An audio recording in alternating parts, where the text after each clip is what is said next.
Welcome to This Week in Astronomy, brought to you by Celestron, the world's leading manufacturer of telescopes.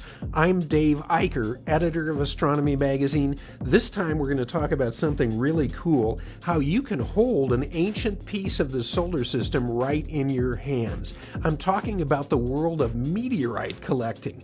Meteorites fall down to Earth occasionally, and they're the products mostly of asteroids, in a couple of instances in planets or the moon, and we'll talk about the different types of meteorites as we go through this talk. So there are basically three main types of meteorites: irons, stone meteorites, the most abundant, and stony irons that represent different things from their sources.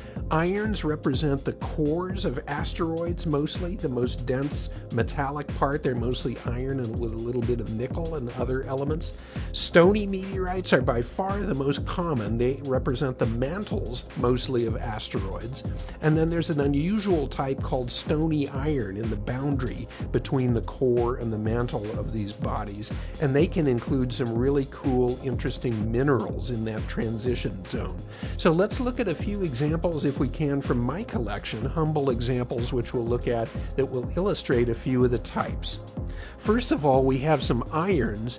A good example is Cicodeline. It's an iron octahedrite. It fell in 1947 in far eastern Russia.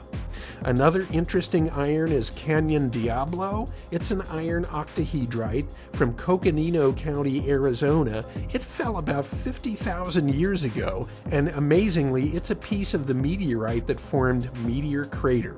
Gibeon is a well-known iron. It's also an octahedrite. It was found in 1836 in Namibia, and it shows great what are called Wiedmannschatten lines, these crisscross crystallized patterns in the iron.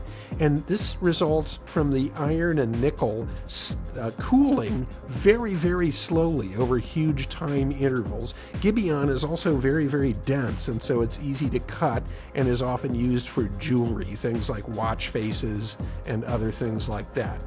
Then we get to the most abundant category by far of meteorites, and these are the stones. One great example that's exotic is Allende. It's a stone, a carbonaceous chondrite from the distant solar system, very primitive stuff. It fell in Chihuahua, Mexico in 1969. It contains really unusual inclusions